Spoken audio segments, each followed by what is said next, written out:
بالله من الشيطان الرجيم. بسم الله الرحمن الرحيم. أعوذ بالله من الشيطان الرجيم.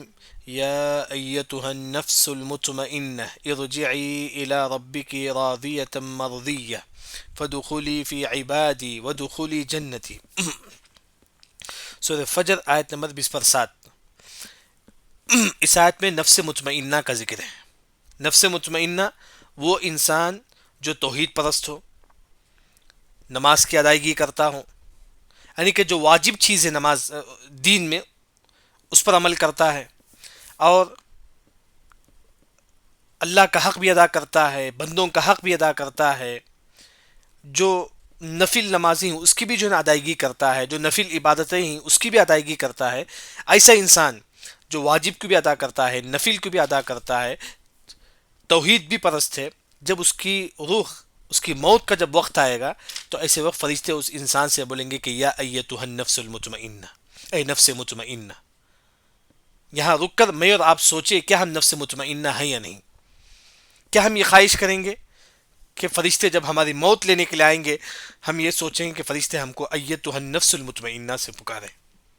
اگر ہم یہ خواہش کرتے ہیں تو ہم توحید پرست بن جائیے، نماز کی ادائیگی، واجب چیز کی ادائیگی، بندوں کا حق، اللہ کا حق، یہ تمام ادا کیجیے. اگر ہم اس طرح کریں گے تو فرشتے موت کے وقت ہم لوگوں سے بولیں گے کہ یا ایتھا النفس المطمئنہ، اے نفس مطمئنہ، اے نیک روح. جب فرشتے بولیں گے، اس طرح سے پکاریں گے ملک الموت موت کے وقت، وہ جو روح جو ہے نا ہماری باڈی سے نکلے گی. نکلنے کے بعد سیدھا کہاں جائے گی؟ پہلے آسمان کے پاس جائے گی. پہلے آسمان میں خوبصورت تاٹ میں رکھ کر جو نا فرشتے جو نا ہمارے روح کو خوبصورت تاٹ میں رکھ کر جو ہے نا خوشبودار تاٹ پہ رکھ کر جو نا اوپر لے کر جائیں گے. پہلے آسمان کے پورے فرشتے پوچھیں گے کون ہے اتنی اچھی خوشبو آ رہی ہے؟ تو فرشتے بولیں گے کہ کوئی مشہور نام ہے اس کا اس دنیا میں، وہ نام ذکر کریں گے. تو اسی طرح 7 آسمان میں فرشتے پوچھیں گے. اس کے بعد وہ روح کہاں جائے گی؟ اوپر جائے گی، 7 آسمان کے اوپر. پھر باڈی کہاں ہے؟ ہمارا قبر میں ہے. ہماری باڈی قبر میں، روح نکلنے کے بعد اسی 7 آسمان کے اوپر جاتی ہے.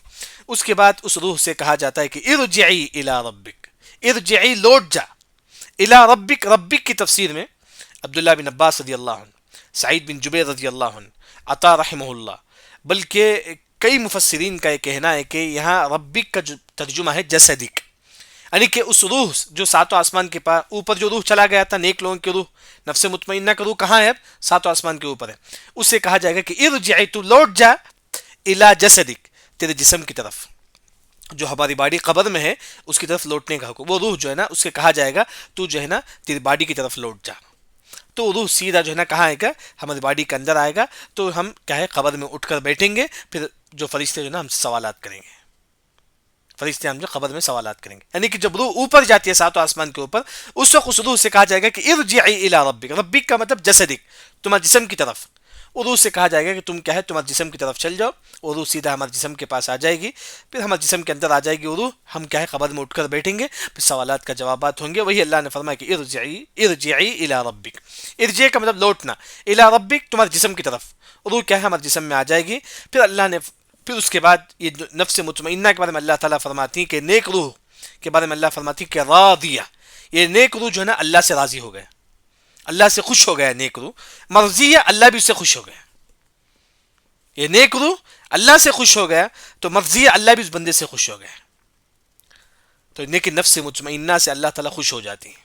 پھر اس کے بعد یعنی کہ یہاں ایک بات یہ بھی آپ رکھ سکتے ہیں کہ موت کے وقت انسان جو ہے نا کیسا خوش ہوتا ہے.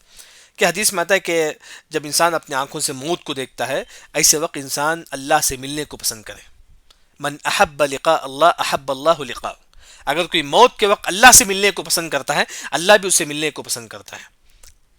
تو اسی وجہ سے انسان جو ہے نا موت کے وقت اللہ سے ملنے کو جو ہے نا پسند کرے. بلکہ ایک اور حدیث میں آتا ہے کہ آپ صلی اللہ علیہ وسلم کی وفات سے 3 دن پہلے، آپ صلی اللہ علیہ وسلم کی وفات ہونے سے 3 دن پہلے آپ صلی اللہ علیہ وسلم یہ حدیث بیان کرتے ہیں، لا يموتن احدکم الا وهو يحسن بالله الظن. جس وقت ہماری روح قبض ہوتی ہے اس وقت جو ہے نا ہم اللہ سے اچھا گمان کریں. انشاءاللہ اللہ تعالیٰ مجھے عذاب قبر سے بچائے گا. انشاءاللہ اللہ تعالیٰ مجھے اس طرح اللہ سے اچھا گمان رکھے.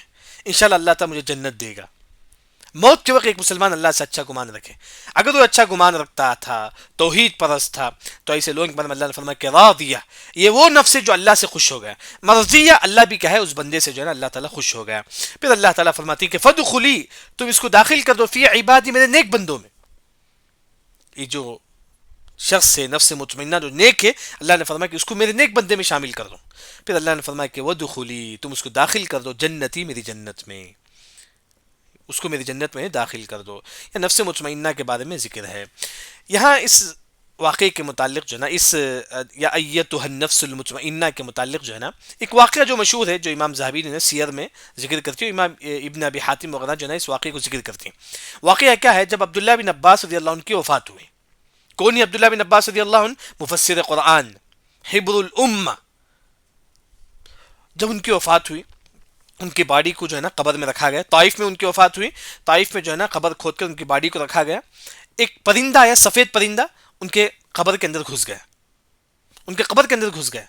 پھر اس کے بعد ان کے قبر سے آواز آنے لگی، یا ایتها النفس المطمئنہ ارجعی الی ربک راضیۃ مرضیہ فادخلی فی عبادی وادخلی جنتی. اے نفس مطمئنہ، تم اپنے رب کی طرف لوٹ جاؤ، رب تم سے خوش ہو گیا، تم رب سے خوش ہو گئے. پھر اس کے بعد فادخلی فی عبادی، تم اس بندے کو میرے نیک بندوں میں شامل کر دو، اس کو جنت میں داخلہ دے دو. یہ کہاں سے آواز آئی اس آیت کی؟